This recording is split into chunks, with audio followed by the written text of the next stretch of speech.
good afternoon Tribuners, welcome back with me Mutiara in Indonesia News of Tribun Lampung.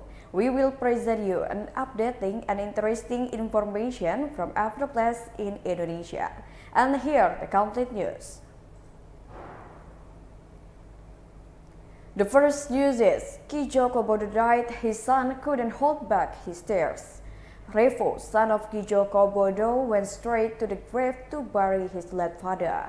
His tears broke when he called the call to prayer at Ki Joko Bodo's tomb. It was heard several times that Revo stammered in calling the call to prayer. The family seemed to strengthen Revo and reminded him not to cry over his father's body. Before he died, the owner of the real name Agus Mulyanto was undergoing treatment for high blood pressures. His father or Ki Joko Bodo died because he had a disease, namely high blood pressure, and suddenly died. Ki Joko Bodo died while sunbathing after taking a shower in the morning.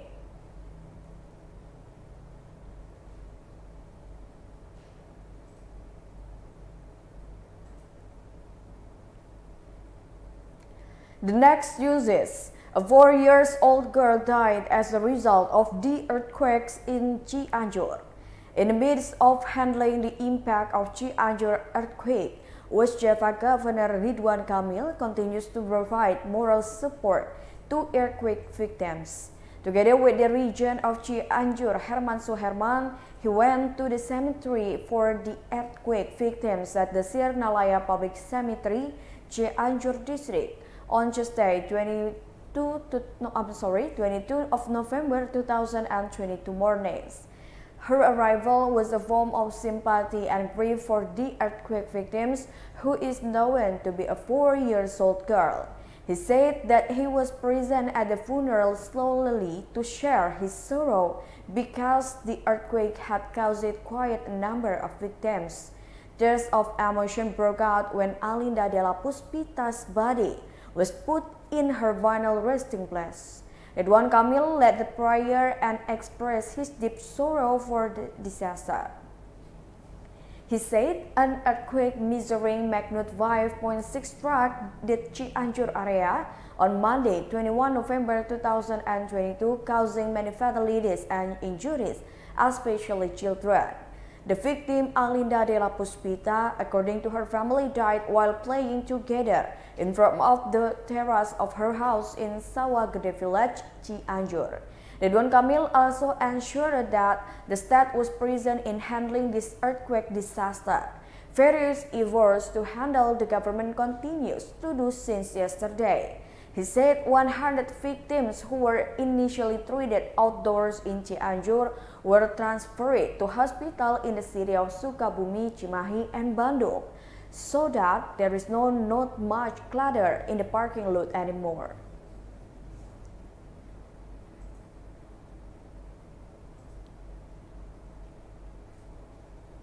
The next news is, survivor of the earthquake in Cianjur revealed what happened when the earthquake occurred.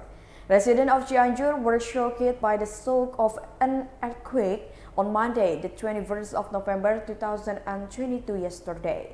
The Meteorology, Climatology, and Geophysics Agency recorded the Cianjur earthquake last Monday afternoon with a magnitude of 5.6. The impact was severe. Thousands of houses were damaged and hundreds of people died. The terrifying seconds of Cianjur earthquake were narrated by a victim who was met at the Cimacan Regional Public Hospital. The resident named Alice, a resident of Tunggilis Wetan, Ciputri Village, Pacet District, Cianjur Regency, West Java. When the earthquake occurred, Alice was working in the field. Suddenly, the earth shook and rumbling sounds could be heard from the distance, which made him confused as to what was happening. Even Alice thought that moment was a sign that the earth would end. Alice rushed home. Alice's body immediately went limp when she saw that many of her neighbors' houses had collapsed after being shaken by the earthquake. Along the way to his house, he received bad news from his neighbors who scattered out of the house and gathered. Her neighbors told Alice that her mother was buried under the rubble of the building. Feelings of sadness, restlessness, and anxiety mixed in Alice's mind at the time. He could only pray to the Almighty that his parents could be found safe. Alice's prayer was granted by Creator. Her mother was found safe. However, his mother suffered a number of injuries due to material from the ruins of the house. After being successfully evacuated, his mother was immediately rushed to the Cimacan Regional General Hospital, Cianjur Regency, West Java. The condition of his parents was fine, only lyme due to shock due to the incident.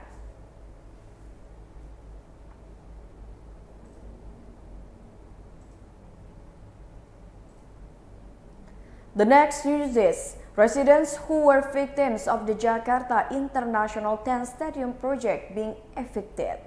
Residents of the victim of Jakarta International Stadium project's eviction put up a tent in front of the gate of Kampung Susun Bayam, Tanjung Priok, North Jakarta on Monday, the 21st, 2022. About 100 of them stayed on the side of the road until evening while hoping that the Jakarta Propertindo Company would keep their premise so that the resident could immediately occupy the Kampung Susun Bayam dwelling. Monitoring at the location, residents put up two white and blue tents right in front of the iron gate of Kampung Susun Bayam.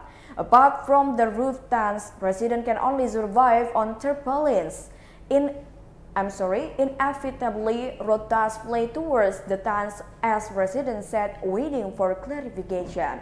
Asep said it is not impossible for the resident to survive until tomorrow waiting for clarification from Jakpro regarding when they will occupy each flat unit. The reason, said Asep, is that as many as 123 household families from Kampung Bayam residents have actually received residential units, but they have not handed over the key to this day.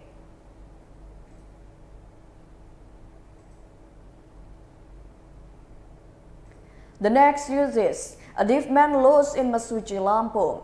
A man who is deaf and mute, or is called a mute deaf, who got lost in Mesuji Regency Lampung had caused difficulties for the local social service because the person concerned had not recorded his EKTP. The head of the Social Rehabilitation Division of the Social Service Office, Mesuji Marhakim, recounted the experience of helping a deaf man who had lost his way to Mesuji Lampung on Saturday, November 19, 2022.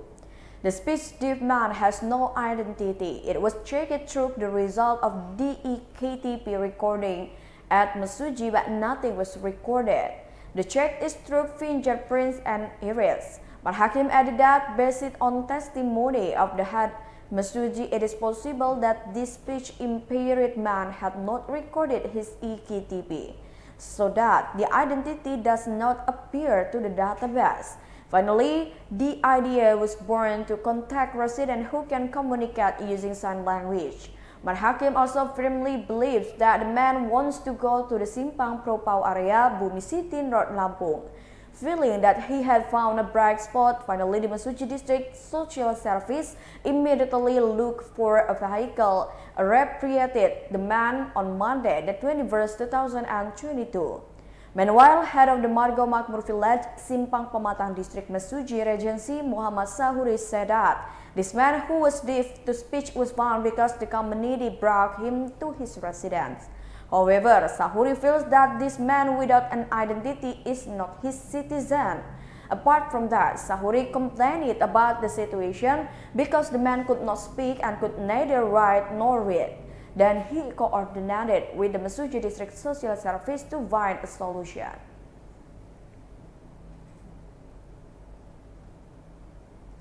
The next news is 500 hectares of rice field in Parepare were damaged. An estimated 500 hectares of paddy fields in Parepare were damaged by the floods a few days ago. Branch manager of Bulog Parepare, Mezarani, ensures that rice stocks are safe. Bulog supervised Parepare and Baru Regency in providing rice stock. The stock of rice for Parepare city itself is 35 tons. The stock of rice in the Bulog warehouse itself exceeds the existing nets. so that his party also sent rice to outside provinces such as Medan, Aceh, and Riau. Apart from that, Jakarta, Kalimantan, and parts of the Papua region. Even though it supplies several areas, Mezarani claims that rice stocks are safe because the rice itself is going out and going in, so there is a balance. The absorption of rice by Bulog Parepare has reached 85,000 tons, more than the target as of 55,000 tons. Rice supplies in Bulog warehouses are supplied from other areas such as Pinrang, Sidrap, and Polman regencies.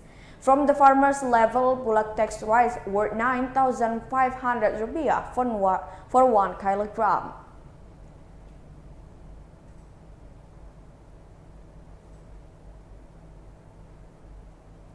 The last news is, a nurse dies after being hit by a car. A nun died after being hit by a pickup carrying coconuts on Tabrani Ahmad Street near the Tabrani Red Light area, Sambas District, Sambas Regency on Monday, the 21st of November 2022. The traffic accident occurred at around 8:30 a.m. This incident caused the death of a victim known to Sister Hatwig, head of the Kur Sambas Foundation.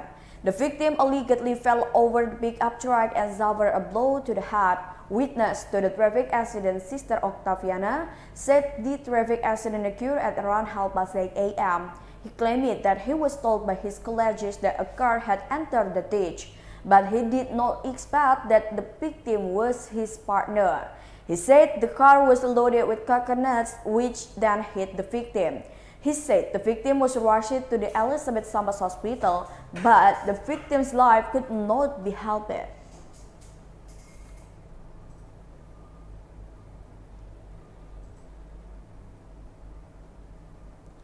Well, I think that's all the news for today with me, Mutiara. Don't forget to follow us in YouTube Tribun Lampung News Video, Facebook Tribun Lampung, Instagram, and TikTok account of Tribun Lampung for further information. Thank you for watching and have a nice day.